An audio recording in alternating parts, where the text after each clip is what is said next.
Hello friends, welcome back to my channel. ఈరోజు మన ఛానల్లో ఎటువంటి పిండిలు పప్పులు నానబెట్టి రుబ్బే పని లేకుండా అప్పటికప్పుడు ఎర్లీ మార్నింగ్ ఏదైనా బ్రేక్ఫాస్ట్ చేయాలి అనుకుంటే ఇలా హెల్తీగా గుంత పొంగనాలు ట్రై చేయండి. చాలా బాగుంటాయండి. ప్రాసెస్ కూడా చాలా సింపుల్ అండ్ హెల్త్కి కూడా చాలా మంచిదండి.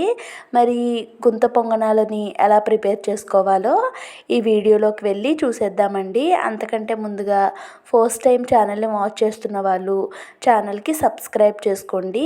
ఇక వీడియోలోకి అయితే వెళ్ళిపోదామండి. ముందుగా నేను ఒక మిక్సీ జార్ తీసుకున్నాను. దాంట్లోకి ఉప్మా చేసుకుంటాం కదండి, తెల్ల ఉప్మా రవ్వ, బొంబాయి రవ్వ, సూజీ రవ్వ అని అంటాం కదా, ఆ రవ్వను వేసుకున్నానండి. తర్వాత ఇక్కడ ఉడికించని బంగాళదుంప అండి, పచ్చి బంగాళదుంప ఉంటుంది కదా, ఆ బంగాళదుంపని నేను ఇక్కడ తొక్క మొత్తం తీసేసి ఒక 2 సార్లు వాష్ చేసేసుకొని ఈ విధంగా కట్ చేసుకొని మిక్సీ జార్లో వేసుకుంటున్నానండి. నేనైతే ఇక్కడ ముందుగానే పొటాటోస్ని వేసేసానండి. అలా కాకుండా మీరు ముందు ఉప్మా రవ్వని ఫైన్గా మిక్సీ పట్టుకోండి. నేనైతే మర్చిపోయి ముందుగా వేసేసాను, అందుకోసమే ముందుగా తీసేసానండి పక్కకి. రెండు కలిపి అయితే రవ్వ సరిగా మిక్స్ అవ్వదన్నమాట. ఇప్పుడు రవ్వ మొత్తాన్ని పిండిలా చేసుకున్న తర్వాత బంగాళదుంపను వేసుకొని మనం ఏ కప్తో అయితే రవ్వ తీసుకున్నామో సేమ్ అదే కప్తో 1/2 కప్ వాటర్ వేసి, ఇంకా అవసరమైతే కొంచెం వాటర్ వేసానండి.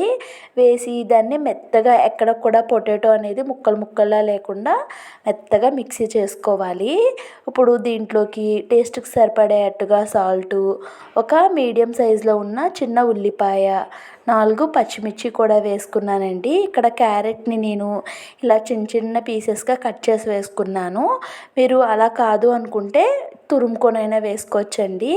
ఇదేంటి కీరా అండి, కీరా వేసుకుంటే చాలా మంచిది. పిల్లలైతే అస్సలు కీరా తినరు కదండి, అలాంటి వాళ్ళ కోసం ఇలా బ్రేక్ఫాస్ట్లో వాళ్ళకి తెలియకుండా మిక్స్ చేసి పెడితే చాలా ఇష్టంగా తింటారు.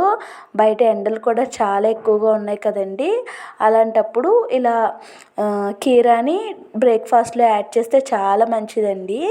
తర్వాత కొంచెం 1 టేబుల్ స్పూన్ జీలకర్ర, ఫ్రెష్ది కొత్తిమీర, తర్వాత కొంచెం ఇంగువ కూడా వేసుకున్నానండి.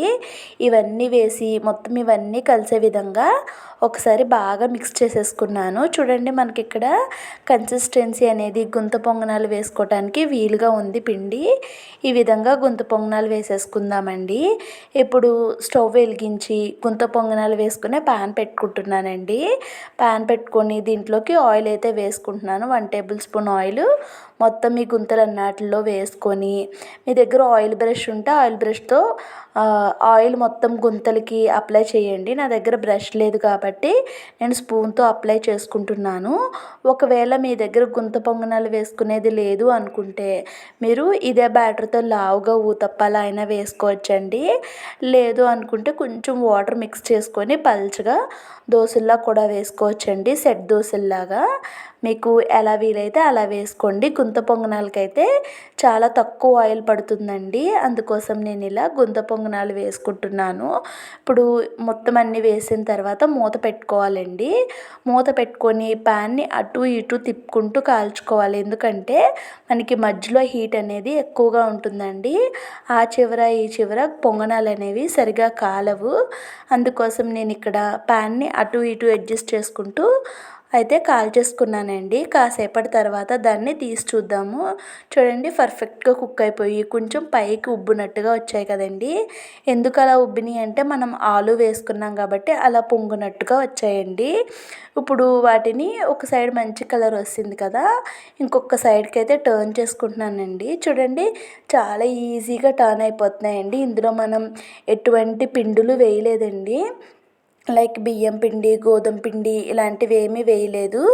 వస్తాయా రావా అనే డౌట్ అయితే ఏమి ఉండదండి, చాలా ఈజీగా వచ్చేస్తాయి. ఇవి 2 సైడ్స్ కూడా మంచి కలర్ అయితే వస్తాయి కదండి. ఇప్పుడు సర్వింగ్ ప్లేట్లోకి అయితే తీసేసుకున్నాను.